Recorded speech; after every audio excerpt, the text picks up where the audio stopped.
Another set of bilateral agreements was shaped by a desire to promote European security in a fairly soft power sense. And these were the agreements that were negotiated, first of all, with the Central and East European countries after the fall of the Berlin Wall, the Europe agreements.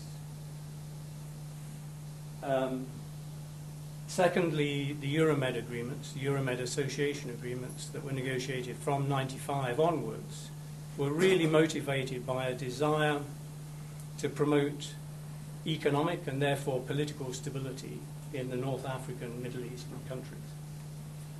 And if you look at the Stability and Adjustment Association agreements in the Western Balkans, equally motivated by security factors.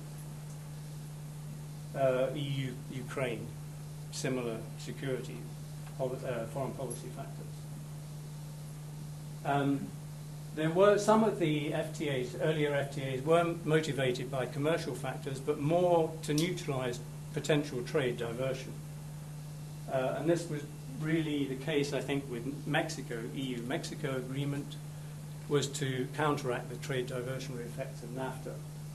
Equally, some of the other negotiations the EU pursued with Mercosur to balance out the FTA negotiations that were going on, with Chile to balance out US-Chile negotiations. These were commercially driven, but they were fairly defensive. And then finally, some agreements, and this is a general point really, the EU, because of its history and its development, the EU would like to promote regional integration in other parts of the world. This is a European concept for shaping international relations. Regional integration in Europe has brought about prosperity and political stability, therefore it may well do in other regions. Therefore the EU has a declaratory policy of promoting region-to-region agreements. Another point, I think, is that there are also governance or rules issues in all the negotiations the EU negotiates. To give a simplistic example, when the US negotiates an FTA, it's interested in market access and market access. When the EU negotiates, it's interested in market access, but it's also interested in governance, in promoting a regulatory framework within which open markets should be created. So these are some of the factors, the more normative factors that have played a part in EU trade policy.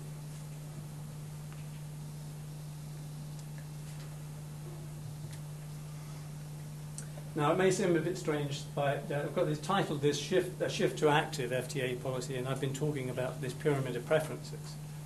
But from 1999 through to 2006, the EU had a moratorium on new preferential trade agreements because it wanted to promote a comprehensive multilateral agenda in the Doha development round. Therefore, it didn't want to undermine that by negotiating bilateral agreements. There was a shift. In 2005, 2006, there was a shift towards a more active policy of promoting FTAs. And this came, this was codified, if you like, in the so-called Global Europe document of October 2006.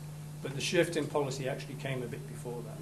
And probably the Hong Kong ministerial of the WTO was the turning point, which showed the EU that there wasn't going to be a great deal of progress in the Doha round, and therefore perhaps it should start to negotiate FTAs. The 2006 policy statement listed a number of regions that the EU would be interested in negotiating agreements with. Some of these, such as Central America and the Andean community, were long-standing. There were long-standing commitments to negotiate with these regions should the EU return to negotiating bilateral agreements or region-to-region agreements. But the new ones were really Korea, ASEAN, and India. Canada wasn't on the list in 2006. In fact, the earlier negotiations on a trade and investment enhancement agreement, which had started back, I think, in 2004, were broken off in June 2006. And we can discuss maybe what the factors behind that were. But Canada wasn't on the list. The reason for the shift, I put them down here. I think going back to my list of factors, these were mostly external factors that were driven. It wasn't so much, there were internal interest groups pushing for FTAs. Certain sectors were concerned that the Europeans were missing out because other trading partners were negotiating FTAs. But most of the drivers came from outside. It was the fact that the DDA was not progressing.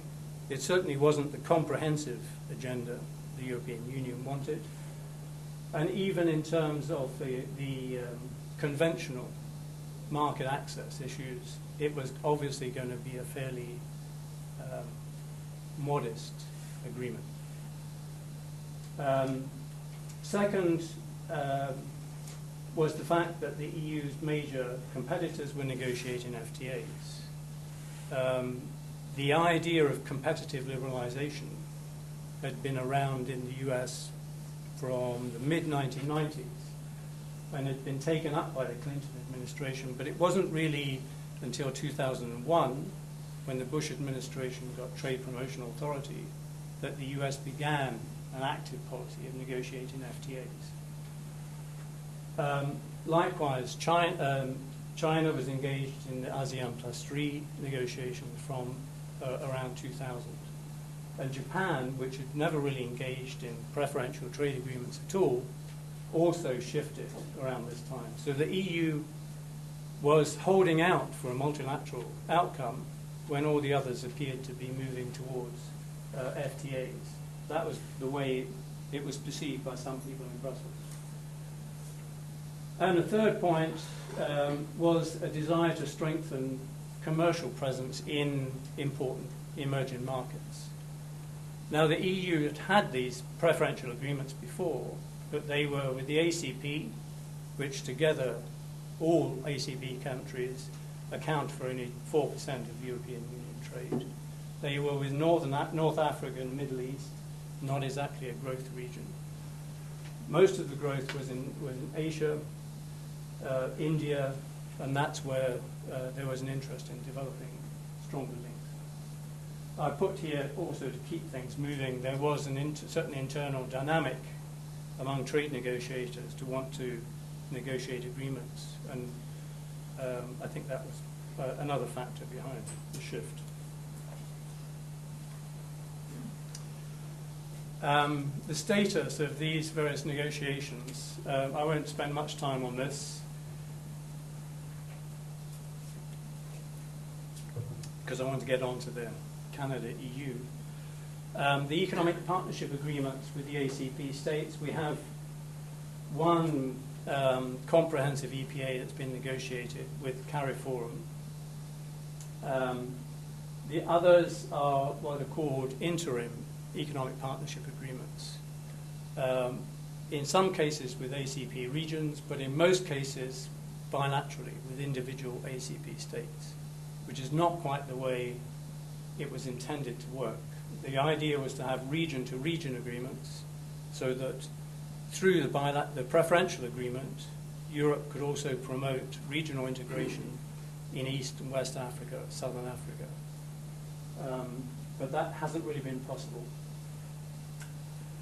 And negotiations are continuing on comprehensive economic partnership agreements, in which the EU is keen to see the inclusion of some of its comprehensive agenda. EU-South Korea, the negotiations were more or less complete. There were some difficult snags over automobile